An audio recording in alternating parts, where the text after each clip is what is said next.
Hello Leo, Sun, Moon, Rising, and Venus signs. Kamusta kayo? Sana po ay nasa mabuti kayong kalagayan. Welcome back po sa Star Tarot. Kung bago kayo dito, welcome din kayo. Thank you for your support. I truly appreciate it. God bless you all. Tignan natin ang mga mensahe ni Leo for today. Una mensahe po ninyo ay Two of Pentacles. Ayan. So parang you're juggling too many things dito. Marami siguro kayong ginagawa. Marami kayong inaasikaso. No? I have too much on your plate, kumbaga, no? Kaya parang ang hirap magbalanse. Pero this is a calling para sa'yo, no? Na it's better for you to bring the balance back in your life sa ngayon, no? Para mas maging maayos na ang takbo ng buhay ninyo. Hindi na kayo aligaga, hindi na kayo mahihirapan, no? So, try to, manage your time better, no? Pagplanuhan ninyong maigi, ano bang mga priorities, ano yung hindi. Diba? At i-prioritize kung ano yung mga dapat talaga, yung kailangan. Diba? Doon muna kayo. Kasi, you really can't do everything. Diba? You can't accomplish everything at the same time. Meron kayong dapat iwanan. Meron kayong dapat na isang tabi muna. No? Dahil dalawa lang kamay ninyo. Diba? Dalawa lang ang paa ninyo. Kaya kailangan na i-manage ninyo na maayos yung oras ninyo at yung mga priorities ninyo. And importantly dito, don't forget to take care of yourself. Okay? Para nang sa gayon, kahit marami kayong ginagawa, when you are on top of your health, then walang problema, magiging maayos ang lahat. We have Three of Pentacles. Ayan. So, dito naman sa Three of Pentacles, meron makakatulong sa'yo. See, there are going to be people that will be willing to help you, no? Sa kung ano man ang inyong kailangan. Kaya, wag kayong magdalawang isip, no? Na humingi ng assistance, humingi ng tulong sa iba. Okay? Dahil magkakaroon kayo ng extra hand, no? That will be willing to help you sa kahit ano man ang inyong kailangan. So, we have Two of Cups. Ayan. So, sa Two of Cups, energy, partnership, no? So, maybe, ang iba sa inyo dito is entering a new partnership, no? Pwedeng bagong love and romantic relationship yan. Pwede rin naman na bagong pagkakaibigan yung papasukin ng iba sa inyo, or baka business partnership, collaboration, in a project, or kahit anuman, na kategory ng partnership ay maaaring magkaroon kayo at this time. At maganda rito sa Two of Cups, kung sino man yung makakapartner ninyo rito, sino man ang dadating sa buhay ninyo, that person is going to be, yung magkakaroon kayo rito ng magandang pagsasama, meron kayong merong parang symbiotic relationship na mabubuo dito, no? Ay magsusuportahan, magtutulungan kayo.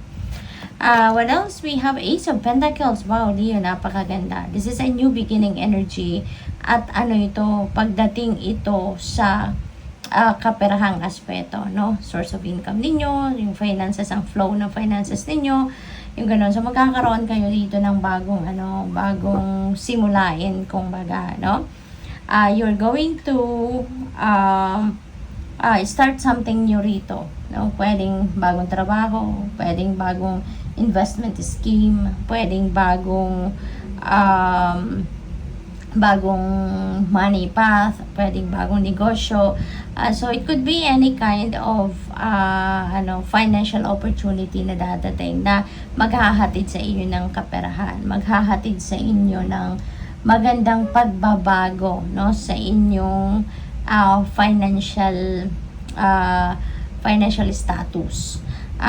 Meron din ditong Leo, meron din ditong financial blessings, no, na dadating. Pwede rin na magkakaroon kayo dito ng windfall of money, pwedeng magkakaroon kayo dito ng panalo, or baka may mana, no? Baka may inheritance dito na makukuha kayo, and maybe may siguro malaking amount of money yan, no? At magkakaroon kayo dito ng malaking pagbabago pagdating sa inyong financial landscape. What else? We have bright ideas. Ayan. There is an innovative new inspiration. Test new ideas and break out fast. Ayan. Take action on your ideas. Yan ang pinaka-mensahe dito para sa inyo. No?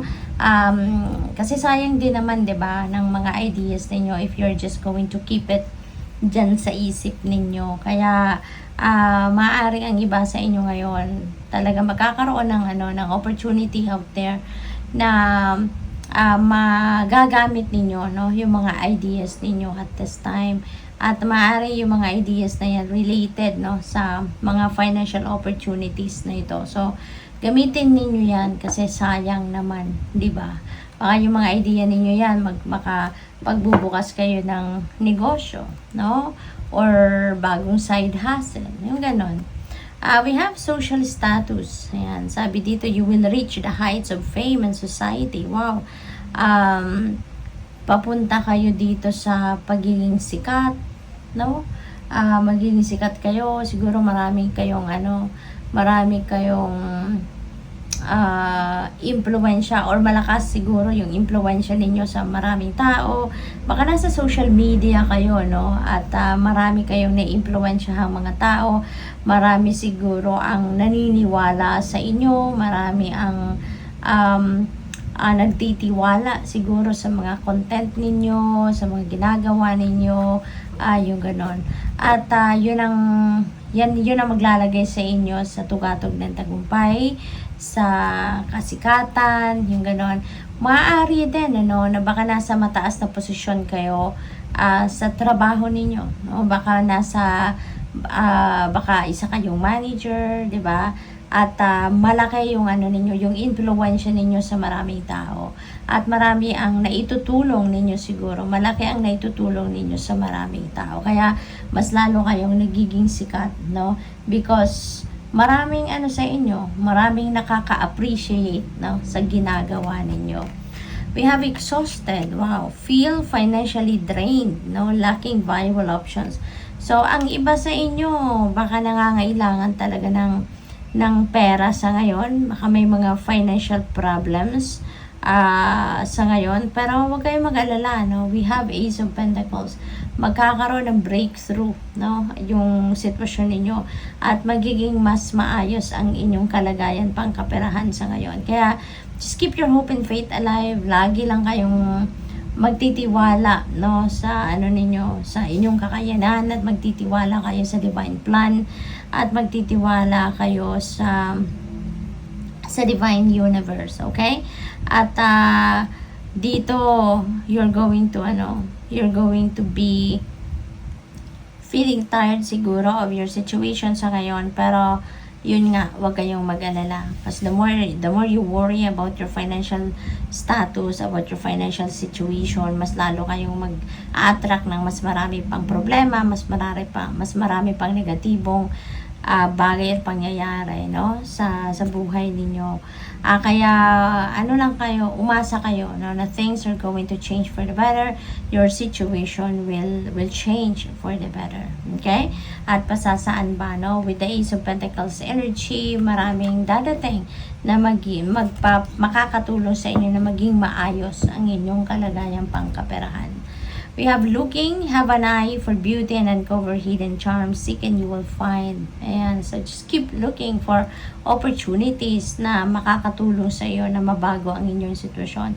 Kasi, aside from praying, na makalagpas tayo sa mga problema, aside from praying and hoping na things will get better, kailangan din ninyo talaga na mag-take action din, no? Kailangan din ninyo na gumawa ng paraan. At ang importante dito, makikinig kayo lagi sa iyong intuition. Kasi yung intuition ninyo will lead you, no, to the path where you need to be, no? Dadalhin kayo nito sa sitwasyon na kung saan magkakaroon kayo ng resolution sa inyong mga problema. Okay? So tingnan natin kung ano pa ang mensahe dito for you.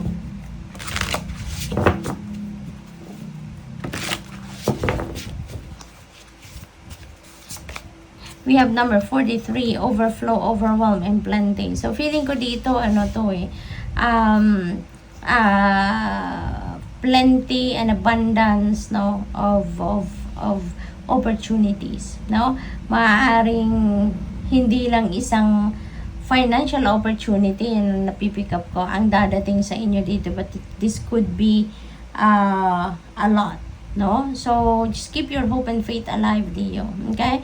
Never ever entertain negativity para wala kayo, hindi ninyo masabotage yung energy na to. Kasi maaaring ang dadating sa inyo ng mga oportunidad at posibilidad will be overwhelming para sa iyo. 'Di ba? Maraming dadating, marami siguro kayong pagpipilian dito, marami kayong options rito, no? Kaya i-attract natin yung energy na to by projecting positivity lang, okay? Para hindi natin masira, 'di ba? Ang energy na sana ipapasok. Fortune's wheel. Wow. Napakaswerte ninyo sa ngayon, Leo. Luck and right timing is here. So, alam mo yun, yung parang nagagaling kayo sa sitwasyon na mahirap, na nagkakaroon kayo ng mga financial troubles, financial problems. Pero look at this. Diba? Hindi kayo papabayaan ng universe, no? Totoo, God never sleeps. Diba? Alam niya kung kailan kayo bibigyan ng solusyon sa problema, kung kailan kayo tutulungan, kung anong ibibigay sa iyo. And the timing is here, no? The right timing is here na nandito, babalutin kayo ng swerte, no? Kaya kung ano man ang mga problema ninyo, huwag kayong mawalan ng pag-asa, no? Even if you are experiencing problems, no? Don't lose hope, no? Always pray, 'di ba? And activate your strength, your inner strength, at lagi lang kayong umasa, no, na solution will be there, no, na kung anong kailangan ninyo ay makukuha ninyo, kasi tignan ninyo yung swerte nandito, dadating sa buhay ninyo. Kaya kung ano man ang problema ninyo, yan ay masosolve. You have the Father Gate, bold step forward. Ayan. So, ito yung siguro kailangan din ninyo na diskarte sa ngayon. Do not fear anything, no? Kasi, in fact, wala naman talaga kayong dapat na ikatakot, diba? Kasi, kung anong dumadating sa buhay natin, yan ang para sa atin. Diba? Yung mga opportunities na dumadating sa atin, those are meant for us, Leo. Kaya wag kayong matakot, no? Embrace it. Kung meron mga pagkakataon dito na siguro kung meron man dumating, no, na it might require you to come out of your comfort zone, huwag kayong matakot, go for it, no? Kasi hindi mapupunta sa iyo ang opportunity na yan if that's not meant for you in the first place. Okay? Kaya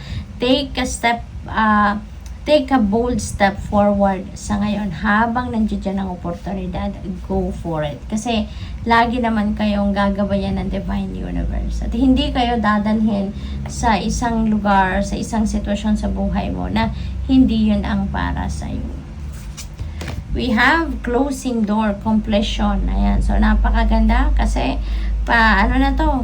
you are entering a new you're starting a new life dito, a new beginning, diba? Fresh start. Kasi, meron na kayong isasara. Sasara mo na to. This is coming to one end kasi you are going to complete it. Ma-accomplish mo na to. Matatapos mo na to. Diba? May completion na. Kumbaga, gagraduate ka na rito kaya you're heading towards a new path. So, good luck. Thank you for watching. Love and light. Namaste.